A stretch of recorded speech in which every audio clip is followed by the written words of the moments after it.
아프리카 최초 전법승 동봉스님. 한 가지 의문이 든다. 왜 절이 아닌 학교인가?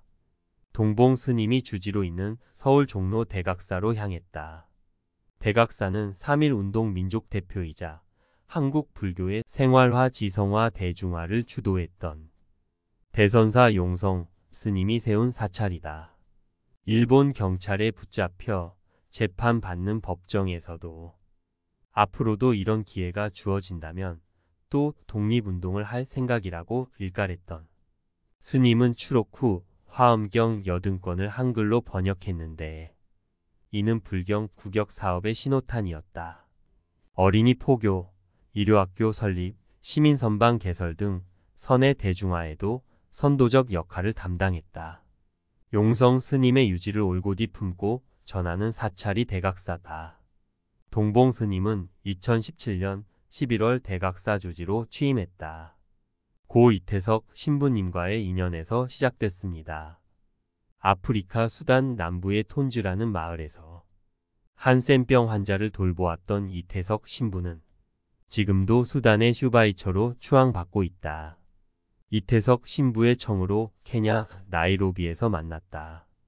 동봉 스님은 탄자니아서 무엇을 하시려 합니까? 명상을 지도하고 있었으니 수행센터 건립불사를 얘기했음직한데 아니다. 학교를 세우려 합니다. 좋은 생각이십니다. 예수님과 부처님께서 이 땅에 다시 오신다면 교회 사찰보다는 학교를 먼저 세우실 것이라 믿습니다. 수단에 학교를 건립해 아이들을 가르치고 있던 이태석 신부는 동봉 스님과 함께 탄자니아로 건너와 학교 부지를 살피는데 힘을 보탰다고 한다. 아마도 학교를 향한 저의 열망이 은연중 표출된 게 아닐까 합니다. 동봉 스님은 강원도 횡성 갑천에서 태어났다. 동봉 스님의 비유 그대로 칡넝쿨로 산등성이를 이을 정도의 첩첩산중 두매산골이다. 천자문 동몽선습 계몽편을 초등학교 들어가기도 전에 동네 서당에서 뗐으니 한글을 알기도 전에 한문을 깨우친 셈이다. 가난했기에 9살에 입학했는데 그마저도 4학년으로 끝내야 했다. 15살에 명심보감을 통째로 암기하자. 유학을 지도했던 선생은 땅 속에 묻혀있는 옥이 언젠가는 드러날 것이라며 옥은이라는 호를 지어주었다. 그 즈음 논어 맹자 소학 자치통감 5원당음 7원당음을 다 보았다. 개천의 용이 되어보려 3년 동안 사법고시를 공부했으나 낙방했다. 허한 마음을 추슬러 충북 제천으로 발길을 돌려 1년 동안 머슴살이를 다했다. 세경으로 받은 건 쌀 6가마니. 돈 10만 원으로 바꿔 경기도 양평에 작은 밭대기와 오두막을 짓고 살았다. 아랫마을 친구를 만나고 돌아오다 길에서 스님을 만났다. 합장을 올렸다. 동봉 스님의 속가 이모는 치악산 구룡사의 대보살로 유명했다고 한다.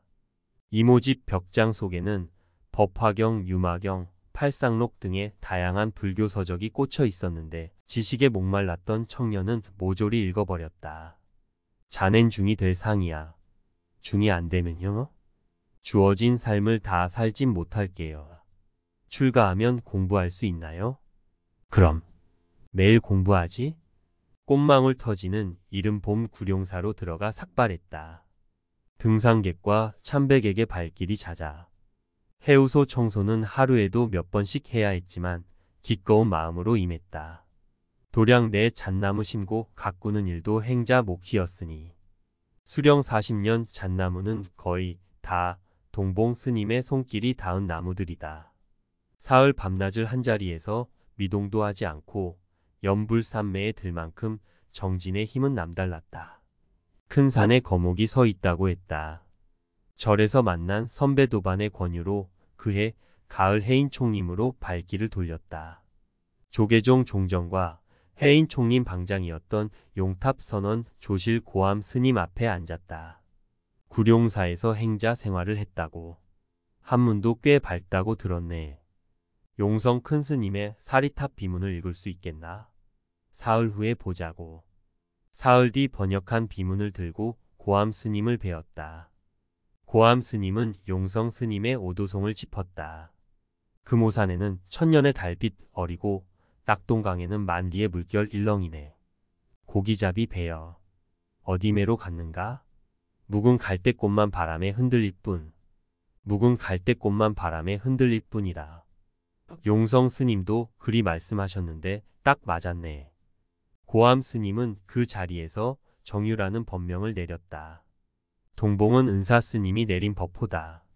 3년 후 고암 스님은 옛 조계종 총무원 청사 5층의 종정실에서 동봉 스님에게 전법계를 내렸다. 우뚝 솟은 동봉에는 맑은 바람 둘러있고 동봉 대청풍. 잔잔해라 서강물은 밝은 달을 머금어내서 강한 명월. 이들 주인 누구냐고 입을 열어 묻지 말게 망문수 시주. 예로부터 영원토록 본디객이 없었나니. 자고 영무객. 지식 진리 열정이 그 누구보다 뜨거웠던 청년이었으나 가난 앞에 푸른 꿈을 접어야 했던 사람. 탄자니아 아이들의 눈동자에서 어린 시절의 자신을 떠올렸을 터다.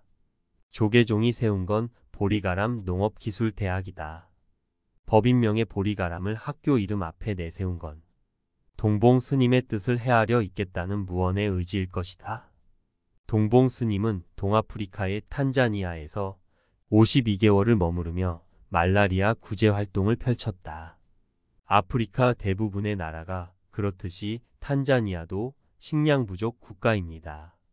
탄자니아의 정치 경제 변화를 도모할 수 있는 건 교육뿐입니다. 조계종이 세운 학교는 탄자니아의 미래를 담보할 전당이라 할 수 있습니다. 아울러 학교라는 이름의 공간이지만 부처님의 법음이 시작되는 도량이기도 합니다. 아이들과의 약속을 지킬 수 있도록 해준 아름다운 동행에 감사드립니다. 동봉 스님의 말라리아 구제 활동은 지금도 이어지고 있다. 교육 과정을 온전히 마친 건 해인사 승가대학이 유일한 동봉 스님이지만 최근까지 62권의 책을 선보였다. 초기 대승경전은 물론 천체물리양자역 학생물학을 중심으로 한 과학 세계까지 넘나들며 설파에 가는 강설이 일품이다. 내외전을 가리지 않고 독파에 가는 동봉 스님의 무서운 독서력에 기인한다. 특히 어려서부터 다져온 출중한 한문 독해력으로 경전 새겨가는 속도는 실로 엄청나다는 전언이다. 남들 경전 한 번 볼 시간에 2번 볼 수 있는 장점은 있지만 속도는 중요하지 않습니다. 깨달은 안목으로 헤아려야 부처님 법을 올곧이 전할 수 있다고 보면 저 역시 번역 한 줄도 무거운 일입니다. 고암 스님은 자신이 보던 통연장자의 화엄경암론을 동봉 스님에게 전했다. 지난해 12월 화엄경의 정수가 담긴 법성계를 내놓았다. 동봉 스님에게 화엄은 각별하다. 고암 스님이 자신이 보던 통연장자의 화엄경암론을 동봉 스님에게 전했기 때문이다. 화엄 바다에서 건져낸 보물 하나를 보여달라 부탁드렸다. 원효 스님의 대승기실론소에 나타난 이문, 즉 진여생멸은 화엄경의 이사와 연관이 있습니다. 사가 현상세계를 말한다고 보면 이는 법, 즉 그 현상을 성립시키는 본체입니다. 원효 스님은 진여 두 문이 서로 융통하여 한계가 구분되지 않기 때문에 각기 일체 이사의 모든 법을 통섭한다며 두 문은 서로 여의지 않는다고 했습니다.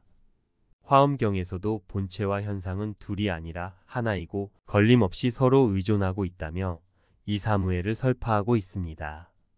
두 문맥이 맞닿아 있음을 확연하게 알 수 있는 대목입니다.